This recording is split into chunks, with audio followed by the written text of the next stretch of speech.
Okay, cool. All right, guys. Well, welcome to the link building webinar. We have 141 people registered for today. A couple of things to keep in mind if this is the first webinar you attend. The video is going to be available maybe by the end of the day, maybe by tomorrow morning. But this webinar is being recorded, so if you want to watch it again later, just go to my blog and go to the same blog post where I announced the webinar, and that's where I'm going to be posting the recording. So that's one thing. And then also the slides will be available. So I'm not gonna give you the link now because I don't want you to jump ahead, but I will give you the link at the end of the seminar. So that way you can review everything later, or send it to your friends, or feel free to do whatever you want with the content. As far as questions, we're gonna have a Q&A session after the webinar. This webinar will be around I think 35 minutes, maybe 40 minutes, and then after that we're going to have a Q&A session. So if you have any questions, please write them down, and I'll be happy to answer as many as possible. Okay, well, let's get started.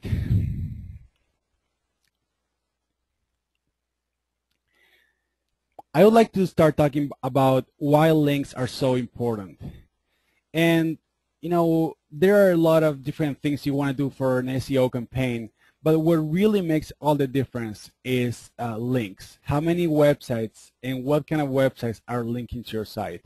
Okay, Google sees links as votes. The more votes you have, the more popular you are, and the more Google will want to show you at the very top of their search results. And let's talk a little bit about the 10 laws of link building. The first law is that you want a lot of links, okay? The more, the better. You want links from high authority sites. For example, if I could get a link from CNN, that link would be worth a lot more to me than a link from my cousin, okay? Or my friend's blog. Okay, so websites with a lot of authority have the potential to pass a lot more link juice to your site when they link to you. Topical relationship matters. Okay, so for example, if I have a dog training blog, I want to get links from other websites that are related to dogs and dog training, and not so much about cars and other stuff that is completely unrelated. So if you need to get links from sites that are related to yours. The next thing you need to understand is that Google ranks pages, not domains. Okay, so if you want to rank a specific page high on Google, it doesn't matter that all the other pages on your site are getting a lot of links if that page is not getting any. Okay, so things don't happen at a domain level. They happen at a page level. So when you want to rank a page, make sure that you get a lot of links pointing to that specific page on your site.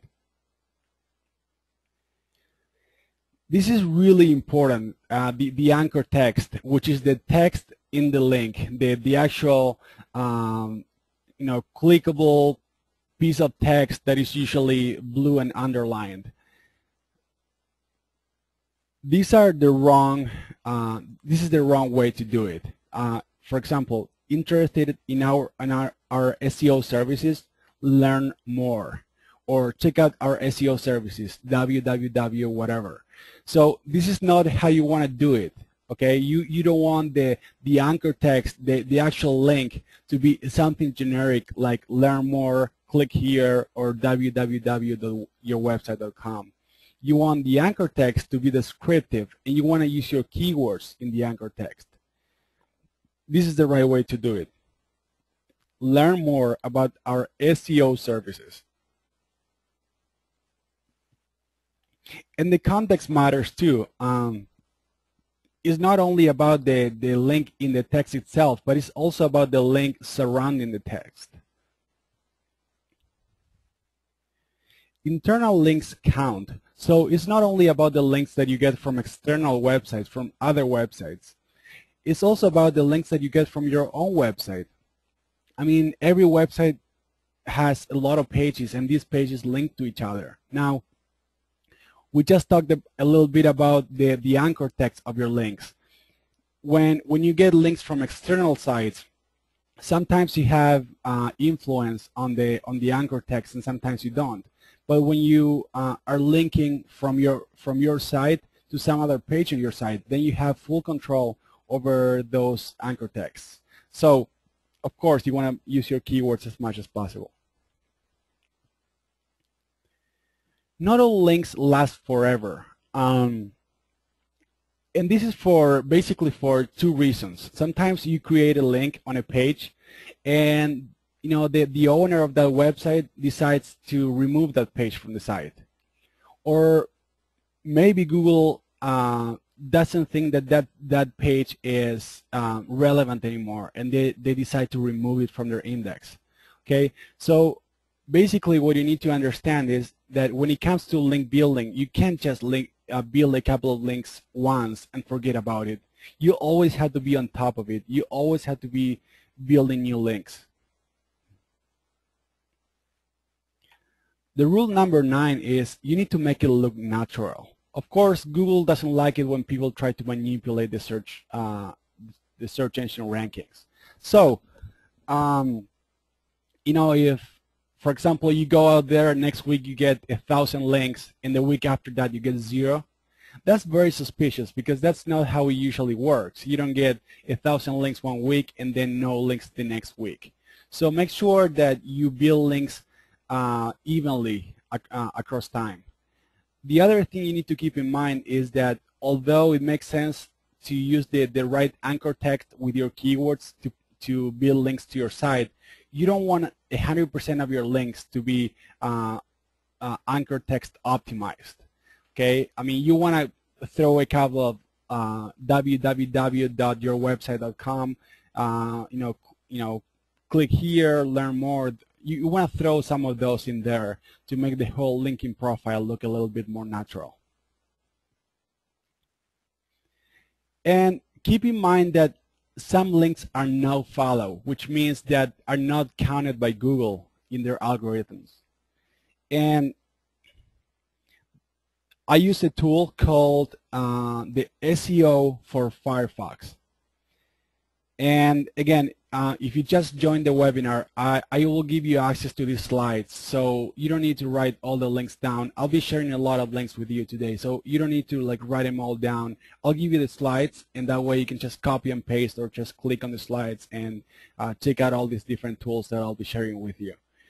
But basically, this tool highlights the no-follow links on a page. So if you go to a page that you see that all the links there are no-follow, then it probably doesn't make sense for you to build a link from that page, because it's not going to be worth anything to you.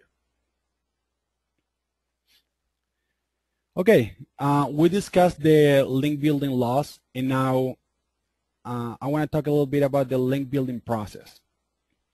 The very first step is to put together a list of potential link sources.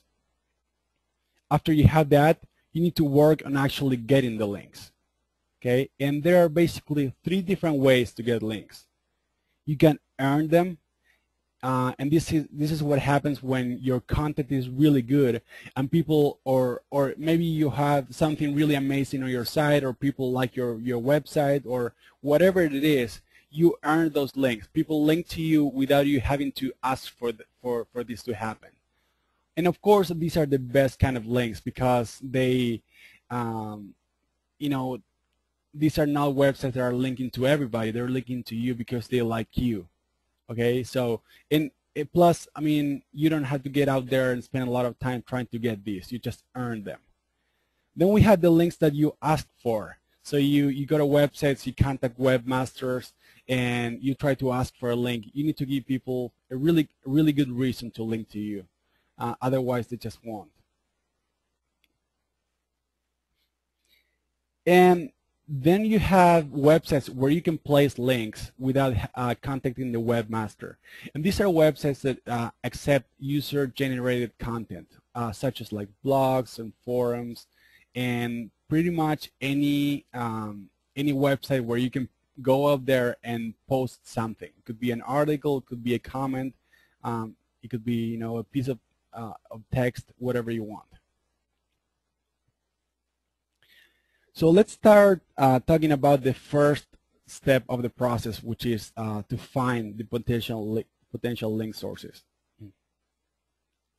These are, so I'm going to share with you about 25 tactics that we've been using for the last couple of years with great success. The first one is find out who's linking to your competition and pursue those same links. The tool I use for this is Open Site Explorer. And here I'm checking who's linking to portlandrealestate.com, and I'm getting a list of all the sites linking to this site. So this is amazing. I mean, knowing who's linking to my competitors is extremely helpful for me, because then I can go out there and try to get those same links. And I especially like the Open Site Explorer tool, because you can sort all the pages linking to a site by the page authority. So you can start with the pages that have a really high authority, and then move down to the ones that have less and less authority. You always want to start with the ones that have over 50% and move down.